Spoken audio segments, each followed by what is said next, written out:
সারাটা রাত মোবাইলের দিকে তাকাইয়া কবিরা গুনার প্র্যাকটিস করে সরে যুবক, ফজরের আজান শুনলি নামাজটা পড়লি না রে বাবা। এই মোবাইলের কারণে ঘুমটারে জবাই করেছো। প্রতিদিন মোবাইল চালাইয়া রাত কাটাও। একটা রাত যদি কোরআনের বাগানে কাটাইতে পারো, ইনশাআল্লাহ আমার আল্লাহ আমাদের এতটা মায়া করেন, মোহাব্বত করেন। আখিরি নবীর উম্মত হওয়ার কারণে অন্য নবীদের হায়াত ছিল অনেক বড়, উম্মতের হায়াত অনেক বড়। এরা বেশি বেশি নেক আমল করেছেন।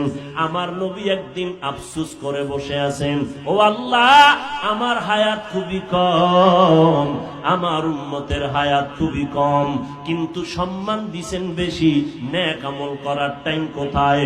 ও নবী আপনি উম্মতের জানায় দেন, মনটা খাটো করবেন না, আমি অল্প সময়ে অল্প হায়াতে বরকত বাড়ায় দিব। আপনার উম্মতের জানায় দেন, আমি আপনাকে সব উম্মতের আদর্শ বানায় দিলাম। 5 বেলার নামাজ যারা ঠিক মতো আদায় করবে ওদেরকে জানায় দেন, আমি আল্লাহ 5 বেলার বিনিময়ে 50 ওয়াক্ত নামাজের সওয়াব দান করব। আপনার উম্মতের জানায় দেন, এশার নামাজ পড়ে যদি কেউ ঘুমায়, ঘুম থেকে উঠে যদি আবার ফজরের নামাজ আদায় করে, আমি আল্লাহ ওই ঘুমের সময়টাও নেকের পাল্লায় ওজন দিয়ে দিব। মকুন সুসুতি নামাজে পাঞ্জে গানা ফাওয়াইলুন লিল মুসাল্লিনাল্লাযিনা মুমিনারা ইনামাজ ইমদাদে দা ইস্তাঈনু আয়াতে কুরআন খা আয়াতে কদ আফলাহারা ইয়াদ কুন গৌরু কুন্দর মানিয়াজ দিল সাদেকুন। এই ময়দানের দাম কত? আমার নবীর জন্য গোটা জমিন আল্লাহ পাক দস্তরখান বানায় দিলেন, মসজিদ বানায় দিলেন। যারা এই ময়দানে বসছেন, আল্লাহর নবীর ঘোষণা, বসার সাথে সাথে জীবনের সব গুনাহ মাফ। ওগো নবীর উম্মতেরা,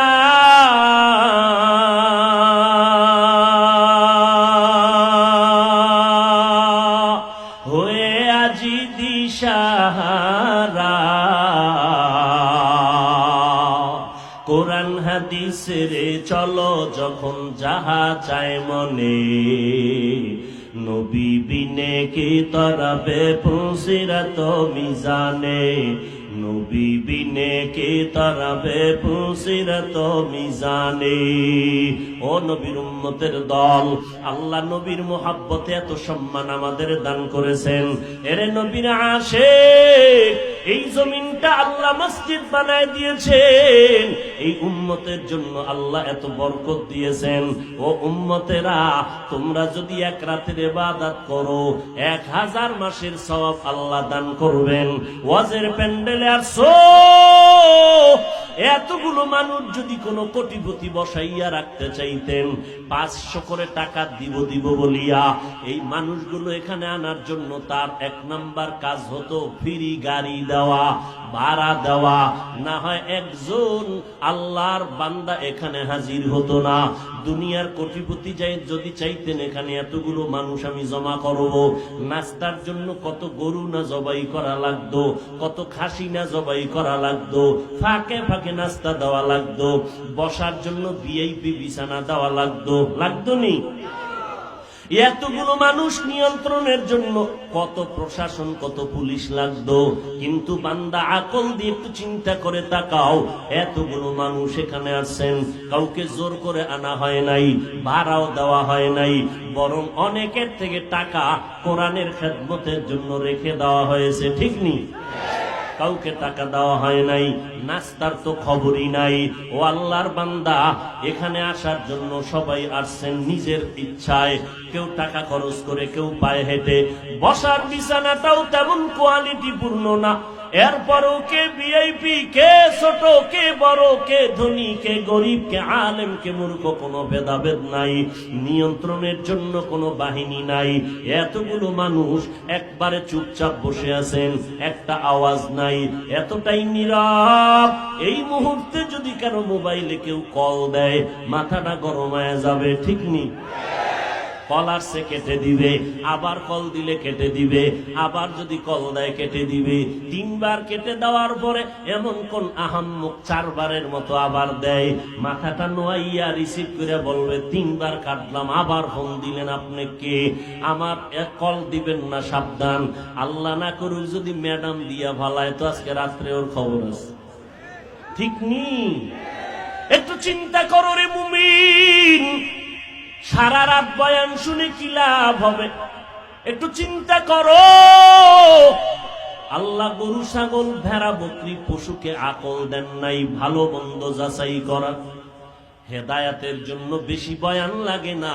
এই মাঠের দিকে তাকায় একটু চিন্তা করো, এতগুলো মানুষ, কোনো আওয়াজ নাই। এই মানুষগুলোর পিছনে কোনো পুলিশের বাহিনী লাগলো না। এতগুলো মানুষ এত রাত্র পর্যন্ত বসাইয়া রাখার পেছনে কেউ না কেউ তো নিয়ন্ত্রণ না করলে চলে না। এগুলো কেমন করে সম্ভব? আল্লাহর কসম, আমার মদিনাওয়ালা নবীর আদর্শের কারণেই সম্ভব। তো যাও সুন্নতে আহমদ কুজা বা মোহাম্মদ কেবুয়াত নিসবত তোরা মান আহাব্বা সুন্নতি কওলে রসুল মজদায়ে কানা মাই হাম কুন কবুল। আমার নবী রহমত হয়ে আসলেন। কেমন রহমত?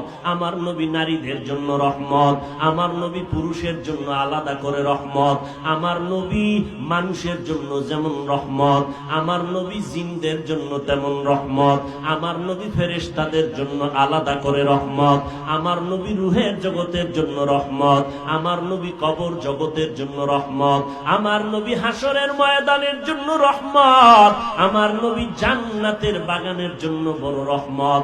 আমার নবী শুধু মানব জাতির জন্য না, ফেরেশতা জিনের জন্যই না, আমার নবী জঙ্গলের পশুদের জন্য রহমত, আমার নবী নদীর মধ্যে যত প্রাণী আছে পানির মধ্যে তার জন্য নবী আমার রহমত, আমার নবী যত গাছপালা তরুলতা আছে এগুলোর জন্য রহমত। এগুলো একটা একটা করে সারা রাত বয়ান করলে শেষ করা যাবে না। আমার নবী একটা মরা খেজুর গাছের সাথে পিঠ লাগাইয়া খুতবা পড়েন। কিছুদিন পরে এই মিম্বরটা বাদ দিয়া নতুন একটা খুতবা পড়ার মিম্বর তৈরি করলেন। হাদিস শরীফে আছে, আল্লাহর নবী যখন এই মরা খেজুর গাছটাকে ব্যবহার করবেন না মনস্থ করলেন, মানুষ যেমন কানলে আওয়াজ হয়, মরা গাছের থেকে এভাবে কান্নার আওয়াজ সাহাবাদের কানের মধ্যে গেল। নবী আইসা দাঁড়াইলেন, এই খেজুর গাছ, মরা গাছ, কেন কান্না করো বল? কেন কান্না করু বল? বলে, কান্না করি আপনার বিরহের বেদনায় কান্না করি। ও নবী, আপনি রহমতের নবী, এই জন্য কান্না করি। আমাকে বাদ দিলেন কেন? নবী কয়, তুমি কি চাও আমি তোমারে আবার নতুন করে দোয়া কইরা তাজা বানায় দেই? তোমার গাছে ফল হবে, উম্মতেরা ফল খাবে।